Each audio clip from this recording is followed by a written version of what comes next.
And the Lord spoke to Moses, saying, Speak to Aaron and his sons, so that they may abstain from the holy things of the people of Israel, which they dedicate to me, so that they do not profane my holy name. I am the Lord. Say to them, If any one of you offspring throughout your generations approaches the holy things that the people of Israel dedicate to the Lord, while he has an uncleanness, that person shall be cut off from my presence. I am the Lord. None of the offspring of Aaron who has a leprous disease or a discharge may eat of the holy things until he is clean.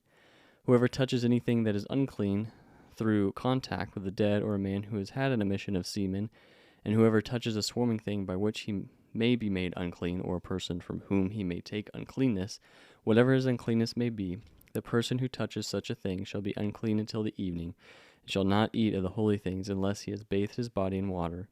When the sun goes down, he shall be clean, and afterward he may eat of the holy things, because they are his food.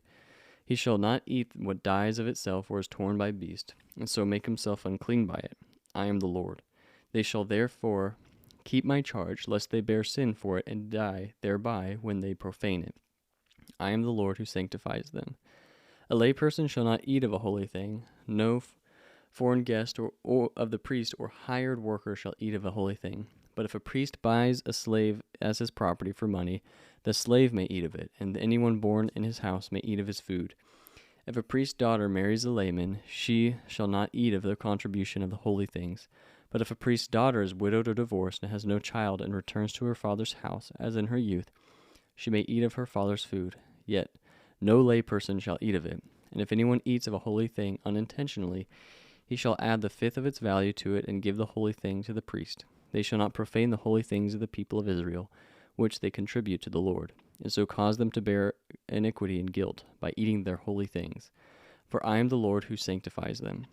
And the Lord spoke to Moses, saying, Speak to Aaron and his sons and all the people of Israel, and say to them, When any one of the house of Israel, of the sojourners in Israel, presents a burnt offering as his offering for any of their vows of free will offerings that they offer to the Lord, if it is to be accepted for you, it shall be a male without blemish, of the bulls or the sheep or the goats.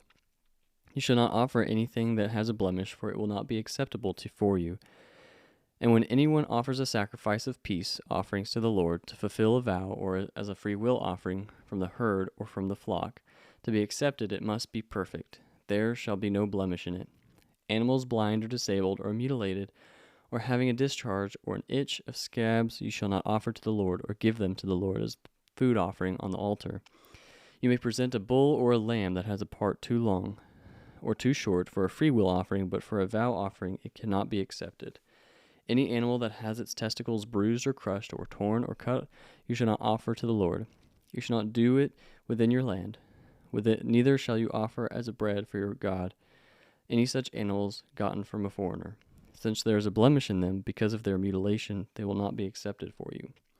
And the Lord spoke to Moses, saying, When an ox or a sheep or a goat is born, it shall remain 7 days with its mother, and from the 8th day on it shall be acceptable as a food offering to the Lord. But you shall not kill an ox or a sheep and her young in 1 day. And when you sacrifice a sacrifice of thanksgiving to the Lord, you shall sacrifice it so that you may be accepted. It shall be eaten on the same day. You shall leave none of it until morning. I am the Lord. So you shall keep my commandments and do them. I am the Lord. And you shall not profane my holy name, that I may be sanctified among the people of Israel. I am the Lord who sanctifies you, who brought you out of the land of Egypt to be your God. I am the Lord.